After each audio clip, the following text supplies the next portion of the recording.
dhaaf. I now call His Excellency Joachim Wayne, Ambassador of Sweden to Somalia.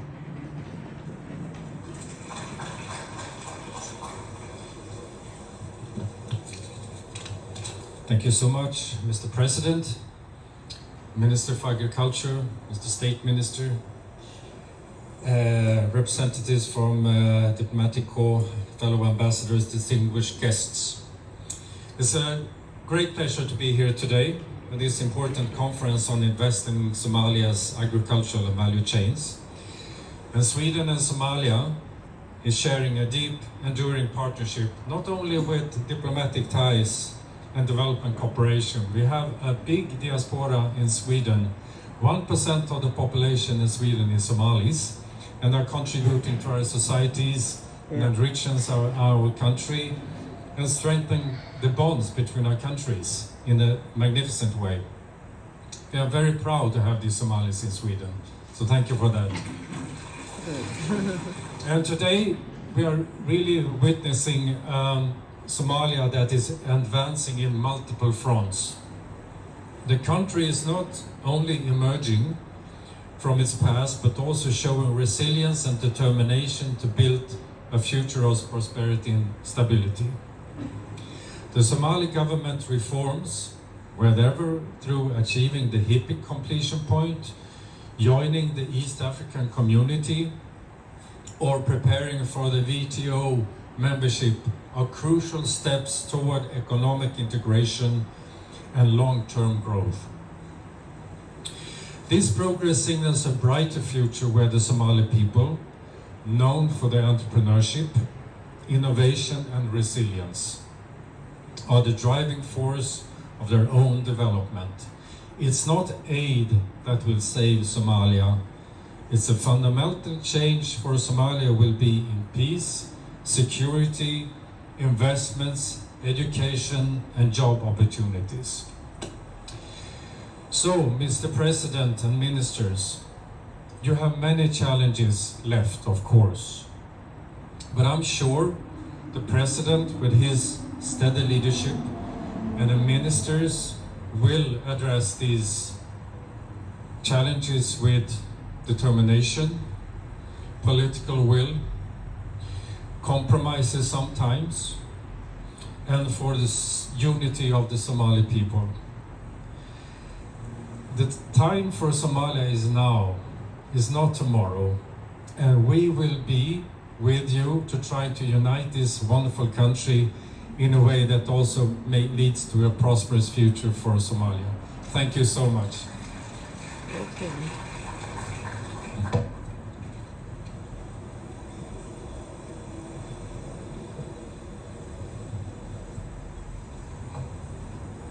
Thanks, Ambassador.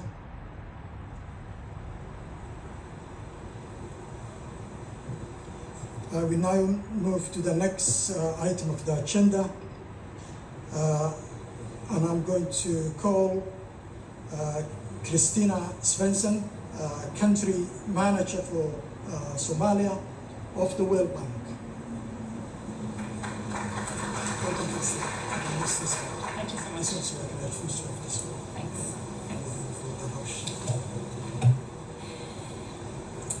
Your Excellency, President of the Federal Republic of Somalia, honorary ministers, senior government officials, representatives of partners, private sector, and ladies and gentlemen.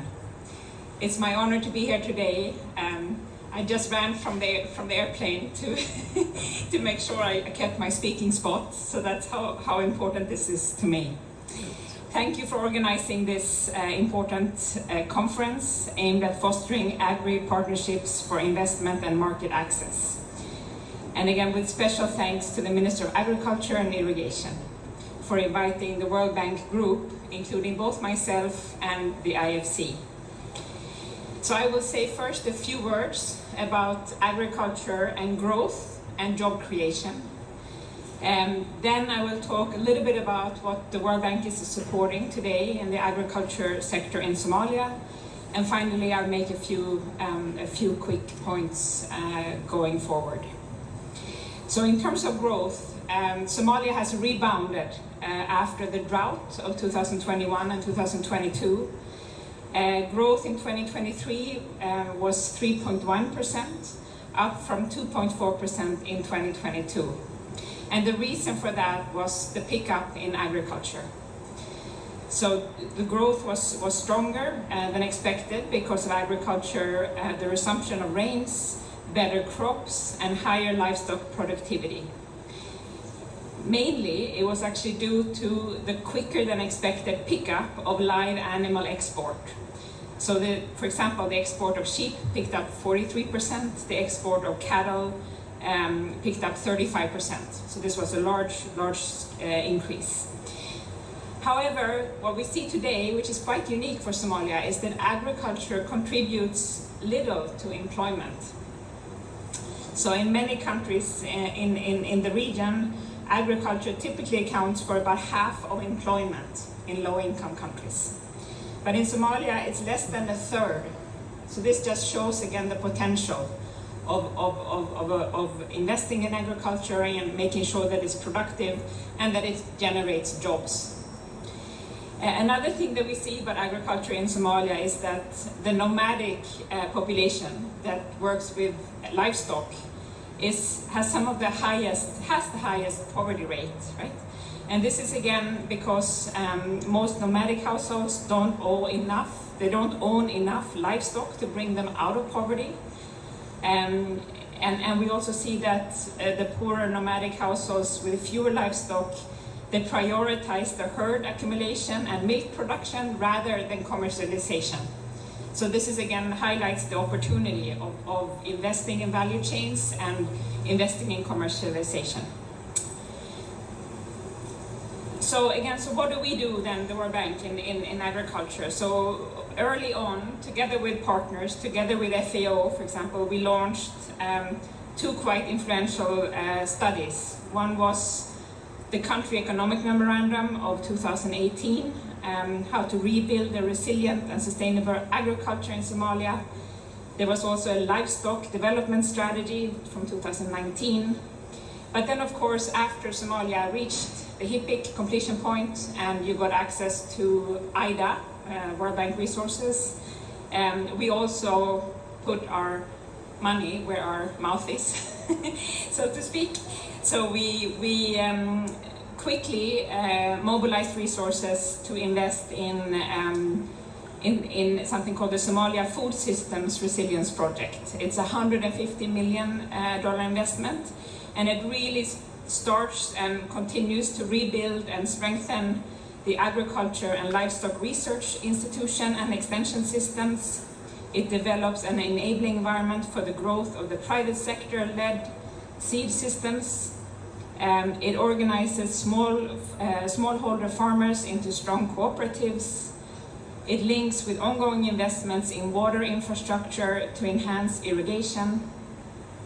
It also invests in strategic market and processing infrastructure in partnership with the private sector. And finally, it really strengthens the capacity of the government, line ministries, the Minister of Agriculture, Minister of Livestock, Minister of Planning and Border, and other public institutions for the delivery of necessary public goods to create an enabling environment for private sector growth in the agriculture sector. The two other projects that I will just highlight very quickly, one is called the Horn of Africa Drive Project. So this is about strengthening Somalia's access to international markets for livestock by investing in the key areas such as quality infrastructure. This includes support to the national food safety policy. It supports capacity building and critical institutions building, training of professionals, the operationalization of a veterinary laboratory, supporting the veterinary drug control policy, the World Organization for Animal Health and Standard Manuals. It also supports trade facilitation with a specific focus on the regional markets and on EAC.